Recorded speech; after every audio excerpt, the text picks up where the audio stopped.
Well, I've had this Kawasaki Versys 1000 now for just over a year. I'm about to ride it back to Kawasaki to give it back to them. So why didn't I buy it? Now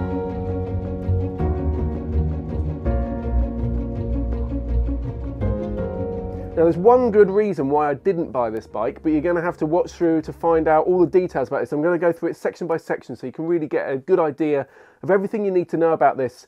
The Kawasaki Versys is a versatile system.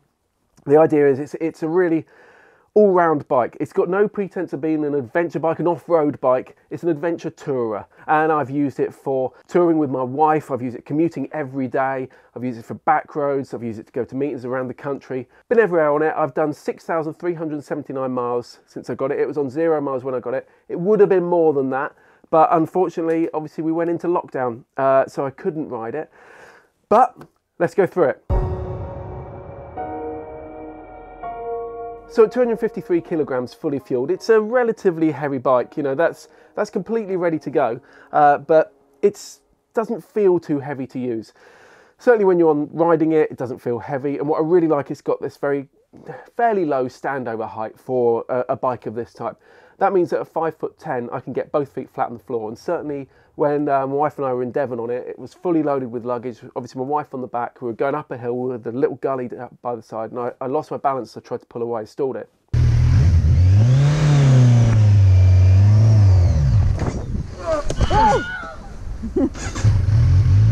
And caught it.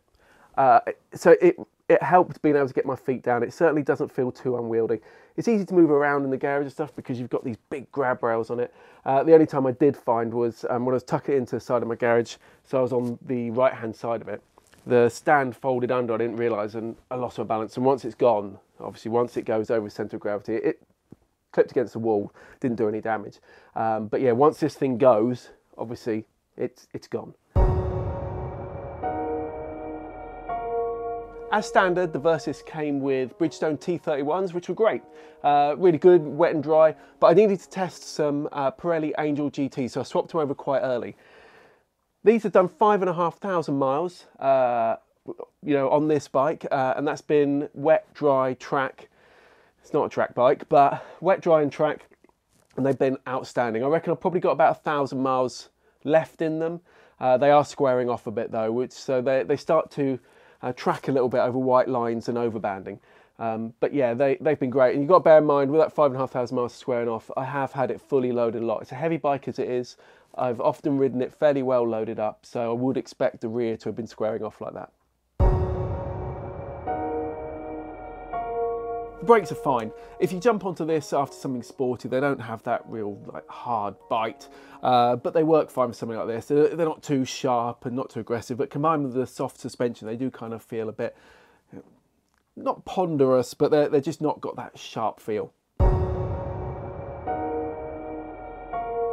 Suspension, overall it's good. You know, this is a comfortable all-rounder. It certainly feels, it's a cliche, but it feels like a magic carpet over, when I first got on it and I lent it to my mate Steve, we're both like, this thing's so comfortable to ride. It's so lovely and easy to ride. But you do notice that it is quite soft. If you come onto this from something sporty, obviously it feels quite soft. Push it hard on track, again, that's not what it's for.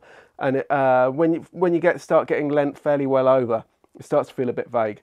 Messing around on roundabout one point, just seeing how far I could lean it, it just starts to feel a bit vague when you're cranked right over on it. But you do have to be well over, and it never feels dangerous, but it's not the sportiest of suspension. And combined with those brakes, I do find with this softer suspension, it tends to dive a little bit. And coming onto this from, say, the S1000 XR with electronic suspension, and of course this is available to the ST with electronic suspension as well, but coming onto it from that, if I've got a pillion and everything on the back, I notice that as I pull up to a stop at a junction, it can be quite hard to keep it, not hard to keep it under control, but it just tends to dive that little bit more and it feels a little bit less controlled. So you just need to kind of get used to that. But overall, it's a good package. So this engine only makes 118.3 brake horsepower and 75 pound-foot of torque. Now, it'd be easy to dismiss this as an underpowered bike, and Kawasaki could have made it much more powerful for those headline figures. Really, that's only going to benefit people who want to brag about how much power their bike makes down the pub. The engine's tuned to be really smooth and easy to use, and it means that even at low speed. You're not constantly changing gear, but even at low speed, it just pulls, and that makes it brilliant in low speed stuff. I know I said I stalled it when I lost my balance on it, but that was in second gear going up a hill fully loaded. That's the only time I've ever stalled this thing. It just pulls and pulls and pulls. It's so easy to ride. I was going to say versatile again, but it's an incredibly smooth engine. And honestly, if I was going to be using this every single day, it was the only bike I could have, and I was using it every single day, the engine's absolutely brilliant. It's really good. It buzzes a little bit when you push it hard, but then it just feels more alive. Certainly at motorway cruising speeds or anything like that, it's just so easy. It really is. Forget about that peak power number. It's an outstanding engine. Economy-wise, I'm pretty heavy-handed on a bike. I tend to be quite on-off with the throttle. I'm not the smoothest. I usually record the lowest economy figures when we're out on a launch of any of the other journalists. But at the end of all this, over nearly 6,500 miles, it's averaged 50 miles per gallon. Now, I did have my boss riding it for a bit, and he's super smooth and seems to get ridiculous economy out of bikes. But yeah, 50 miles per gallon, which is good for a range of up to 239 miles if you completely empty the tank. Kawasaki claims 54 miles per gallon, which would be 249 miles to the end of the tank. I really do like the fact that I don't have to keep filling this thing up. And yeah, I've had the economy down into the 40s. But remember, I'm quite heavy-handed. But yeah, 50 miles a gallon over nearly 6,500 miles in just over 12 months. This is the base model Versys 1000, but it still comes with Corning ABS. I love having it. I'm all for stuff like that, because you don't know it's there until you need it. Now, jamming the brakes on deliberately, you can get the ABS to come on. You can just feel a slight lurch as it starts working, then it smooths everything out. So it's really, really good system. It's also got full traction control, but to be honest, I find it a little bit too intrusive. I leave it in level 1, which right through torrential rain, really awful weather, right through the 12 months, that's all I've left it in. Level 2, you can start to feel it working. Level 3 is just, as soon as you try and wind the throttle on, it deadens everything down. So maybe if you're in sheet ice, but the engine's so smooth, so easy to use that pushing hard on back roads and stuff, it's good to know it's there at level 1. But other than that, for general use, I find, that the combination of that level 1 of traction control and that beautifully smooth engine, the way this bike works as a whole package means that riding in the rain, bad weather, anything like that, I honestly can't think of a bike I would rather be on than this Versys 1000. Again, not being the SE model, you don't get the cornering headlights on this bike, but they are still very good. I'm sometimes a little bit unhappy with LED lights because you can get quite a sharp edge as you're going down the road. You get quite a sharp distinction between no light and light. But these work really well.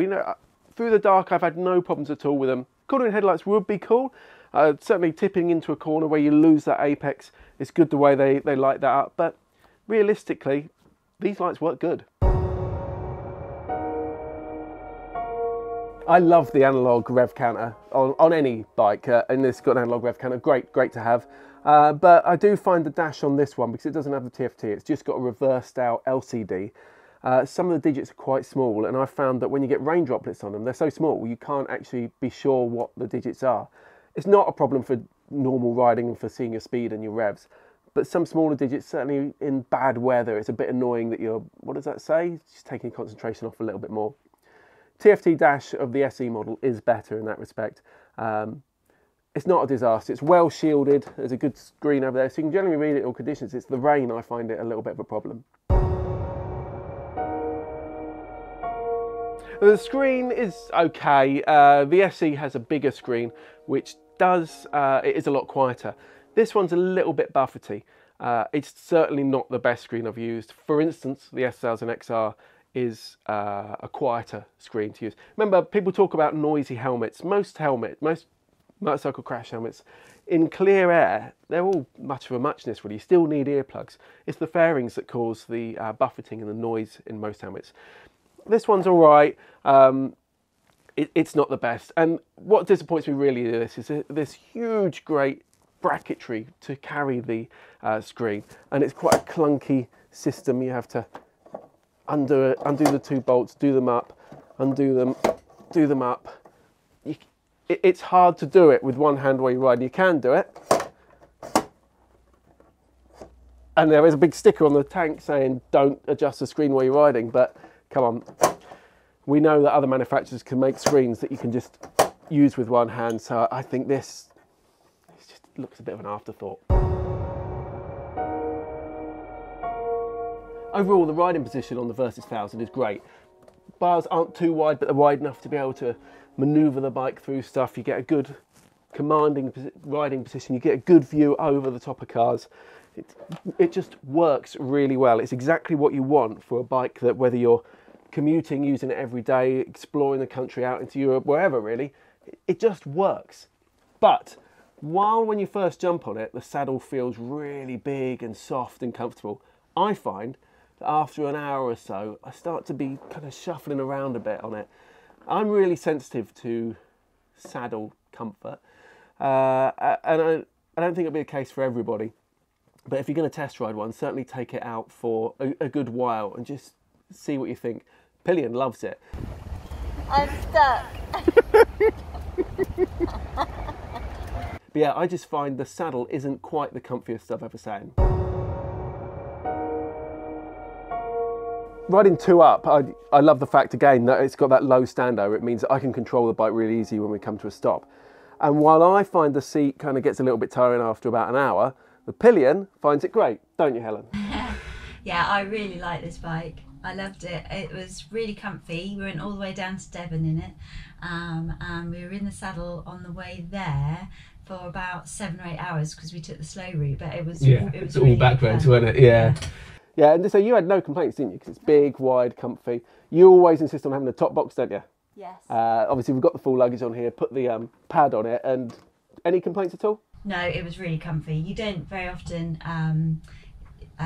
get on a bike for 7 or 8 hours and still love it at the end, but I definitely do. We're not very good at packing either, are we? But these are Jiffy made panniers, and we got everything in it, didn't we? Yeah. We were fairly well loaded, but yeah, it worked, didn't it? Yeah, it was really good, and it was a really good bike. Thank you. You can go now. Ah, bye. Thanks. Thanks for that. The other good thing about this luggage system, of course, is that the pannier hangers are pretty well hidden, so take everything off and it still looks really clean. It does mean, of course, that you have to buy Kawasaki's luggage, but it's good stuff. It's nice being able to use the ignition key to open all of these, but just bear in mind that the key kind of bends quite easily, so be careful when you're using it in there. But yeah. Oh, and the top box, and what I think is a bit of a design flaw, you could put the keys inside the top box and shut it and lock it. Normally you have to have the key in to latch most Jivvy luggage. In this case you don't, so watch out for that. The pannier bags, so they're handy for padding bottles of wine, but to be honest I find they just get in the way, and yeah, I've never used them. So besides the luggage we've got on this bike, obviously that gives you loads of storage space, but I don't always have the luggage on. I normally have the top box on riding every day. But because this isn't the SE model, so you've not got all the space taken up by suspension pump and stuff like that, you've got loads and loads of storage space on it, and I love that. I'm a bit obsessed about having plenty of storage space on the bike. The old Fireblades had loads of space, so why can't we have loads of space now? And here you can. You know, I had a chain, puncture repair kit, loads of stuff under it, and still had space to spare. So yeah, good work, Kawasaki. The only thing slightly annoying with this storage space is a bit of a fiddle to get to the lock underneath the seat. It's a little bit of an awkward place, and it does tend to get sprayed with chain lube and gunk. So yeah, I'd have preferred to see the keyhole somewhere a little bit more accessible. Roger, you've just ridden my Versys, haven't you? Yeah. That's 2007 Sprint Tiger Sport. 1050. Yeah, it's not sport. Just just the 1050. Okay, cool. And you've had that how long? 5 years, I think. Okay. Yeah. And you haven't ridden anything else, have you? No, that's all I've ridden. Apart from the Versys just now, which we've done. Yeah. How many miles do you reckon? Oh, 60, 70. Okay. So, what did you think? Honestly, you don't have to say you like it. It was a lovely bike. I felt at ease very soon, very quickly with it. I guess the difference is with what I'm used to, it's smoother in the lower revs accelerating. Yep. And then you definitely notice hits a power band of some form, and then it really does go, which was lovely. This one, it's fast. It does, when you give it the beans, it does go, but it's not as smooth. It's less refined than this, that's for sure. Yeah, I mean it's a fair bit older, is it? And you've looked after this. You always have it well serviced and everything. Yeah. Have it, maintain it well. No, it's I don't. Yeah, I'm not that au fait with it, so I always take it to a garage because I want it right. Yeah. But, and it's looked at, it's done ever so well. I love it. I love the sound of the 3 cylinders. Yeah.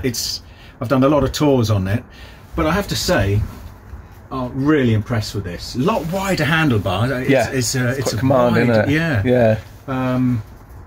But otherwise, with anything, when you first get on it, it's muscle memory. I know exactly where everything is on this, and there's a few. I noticed the gear change is set a lot lower than my one, but 10 miles in, you're absolutely fine with it. Yeah, and that was what I'd forgotten when we got halfway round, wasn't I? And I'd forgotten that you'd never ridden anything else. So the fact that you just jumped on that and you're quite happy on it. It's kind of a good sign of machine. I did think it was. You didn't like the screen, did you?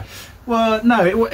I realised it was adjustable, and we stopped and we did play around with it. But wherever I put it, I still had buffeting and So I think it needs the SE screen. Really, it's pretty. Yeah, I think you're probably a fraction taller than me, aren't you?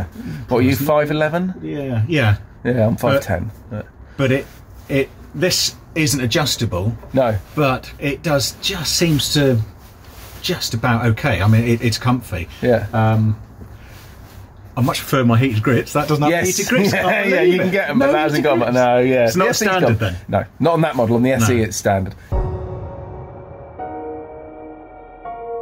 Now, having stripped this bike right down, the build quality of the plastics does feel really good. Some brands, plastics can feel quite brittle, and I've had bikes before, new bikes, that you take the panels off and there's clips snapping off them.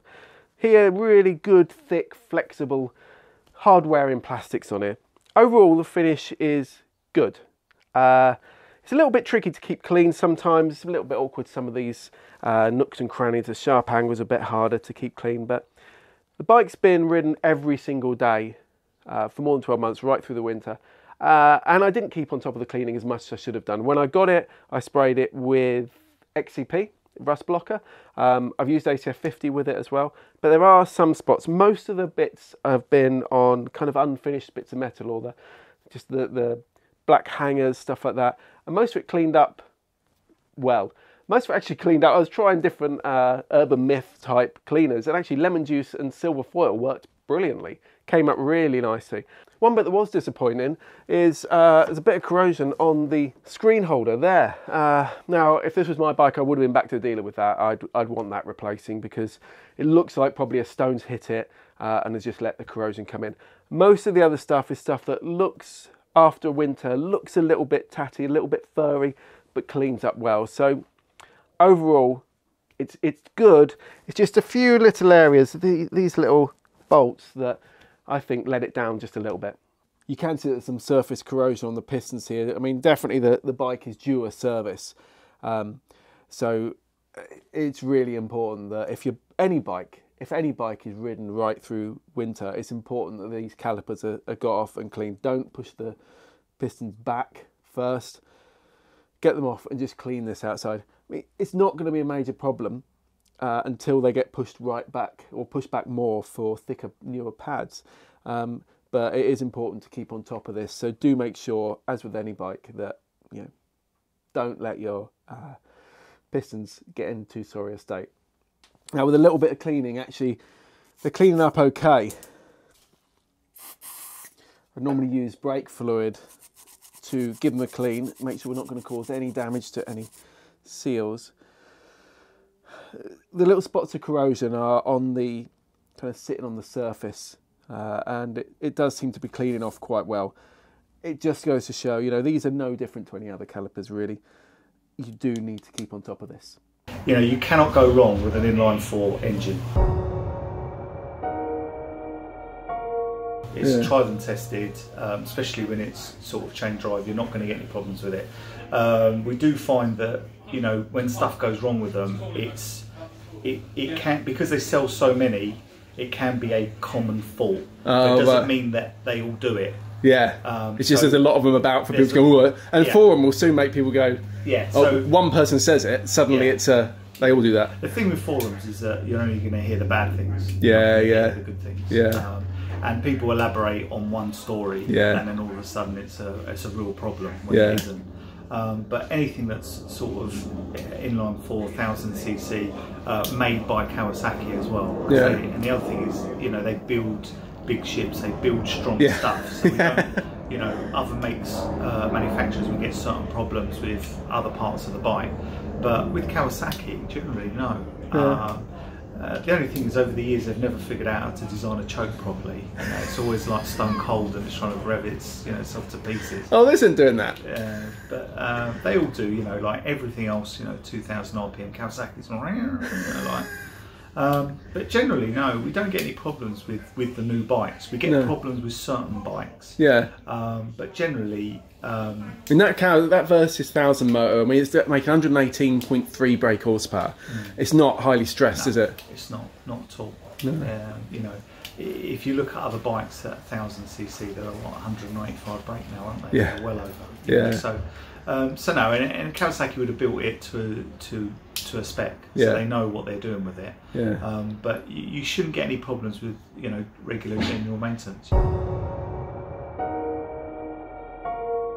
And of course, it has a centre stand. Every bike should have a centre stand, even sports bikes. I don't care what you think. Centre stands are awesome. As soon as you have to lube a chain, clean a chain, or adjust a chain, and for just general maintenance, cleaning the wheel, centre stands rock. Besides the tyres, I haven't really modified much on this bike. I put the tyre pressure monitor on it. The valve stems over, probably that's been on there about 5,000 miles. Valve stems have started to bend a little bit. It's really important that when you use these things, you make sure you have brand new, good quality valve stems on there. The only other mod really was the sat-nav mount. This is the Kawasaki's own sat-nav mount. It just puts it on top of the bars. It means you have to look down a little bit, but it's a nice, neat way of having it rather than having the sat-nav sprouting off of the handlebars. But yeah, really, other than that, there's nothing I've felt I needed to change. And most of the time on bikes, I want to be tinkering and doing little things on it. This thing kind of just did everything really well. So as I'm filming this base model costs £11,300. I like the finish in white. I think it does look good, but I would probably go for a green one. Now, as always with Kawasaki, in the first year they didn't release full green for the base model, but it is available now and it does look good. The SE model costs £14,699. So it is a jump, but it does come with a lot more features. Now the SE does have semi-active suspension.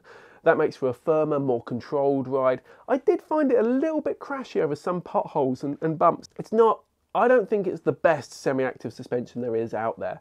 But for the price difference, and as an every single day bike that I'd want to do everything, actually, I'd go for this base model. The SE also has an up and down quick shifter. Now, quick shifters, a lot of people think there's no point in them outside of the track, but actually, they can be really good for trying to smooth things out so your pillion doesn't notice you changing gear. It just keeps nice, smooth changes. And obviously, we can all get smoother with changes, but it is an up and down quick shifter. The trouble is, it's got a horrible feel. It's got a really long travel, and it's really spongy. It's like standing on a dead rat. It's not something that I would want to spend extra money on to have the quick shifter on it.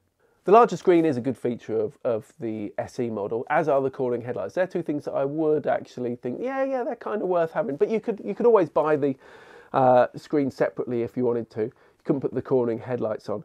And the lights on this are good as it is. The only thing I noticed about the SE screen, it makes it feel a little bit booier. It makes the induction noise a little bit bassier. And sometimes I found that a little bit intrusive, a little bit less relaxing. So it's kind of a balancing act. Overall, really, the SE screen is better though.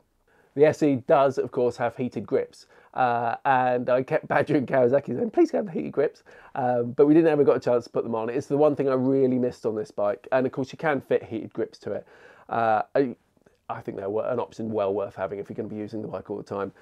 having handguards traps some of the air in there. It stops the wind instantly blowing the warmth away. So mixture of handguards or combination of handguards and heated grips, I think is a great way to go. But yeah, personally, for my money, I would go for the base model, only because I'd see it as an incredible value bike that could do everything I needed it to. It really would be a true all-rounder that can do the lot. So, why didn't I buy it? Not long after getting this bike, obviously it's on loan from Kawasaki, they've kindly lent it to us to do a long-term test. You can follow all the videos we've produced and read the articles. They're all in the links. The videos are up there. You can see the link in the description. I contacted Kawasaki, like I say, not long after having it, and said, can you put my name on the list, please, that I'll probably want to buy this at the end of the test.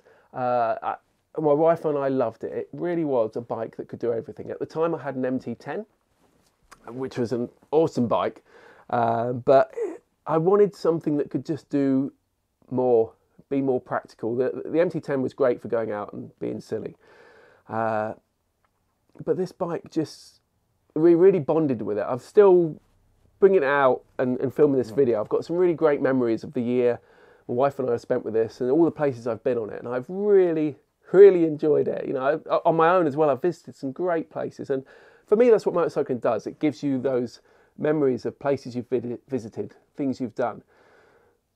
So I very nearly bought it. But then we compared it to the BMW S1000 XR. Now the S1000 XR is much more aggressive. It's not a bike I'd want to ride every day, but I'm in a massively lucky position in that I get to ride bikes for work every day, and I need to be putting the miles on the work bikes. So at the moment I'm on a Royal Enfield Interceptor 650. That's what I'm going to be running for the next year. And I need to put as many miles as possible on that. So riding my own bikes becomes something of a treat. It's the thing you go out and do when you just want to go out and just not be working. So I took my wife on the S1000 XR. She really liked it. It wasn't as comfortable as this, but she did find it really exciting. And the BMW is a more exciting motorcycle. And that's not to put this down at all. This is a wonderfully enjoyable, brilliant motorbike for going all over the place and for using all the time.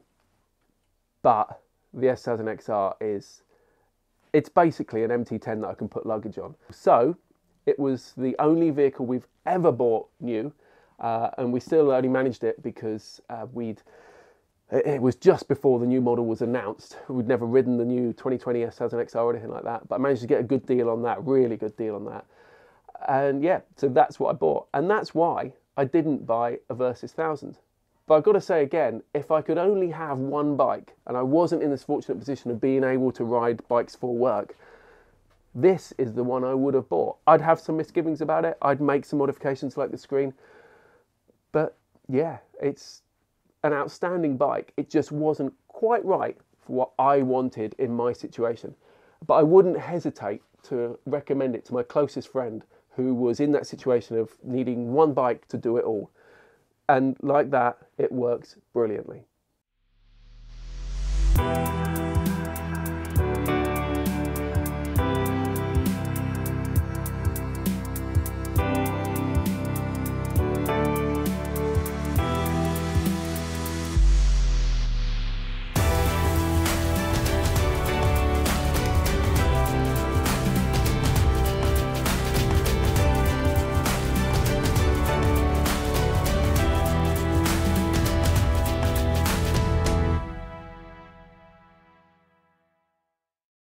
Now, we often talk about what are our favourite tools. Certainly this ABBA stand has been a massive help in moving the bike around in this kind of small space, really, just being able to show you stuff. But while I was filming this video, my neighbour popped around and gave me this set of circlip pliers.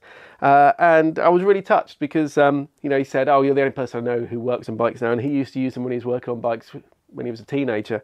So these have got a hell of a history about them, these. And I love tools like that, like some of my tools that are my dad's and some that are his dad's, thinking of everything these tools have been through. So no, thank you for those. And tell us in the link below if you've watched to the end now, what's the most important tool you've got in your garage? What really what's really useful, but also what really means something special to you.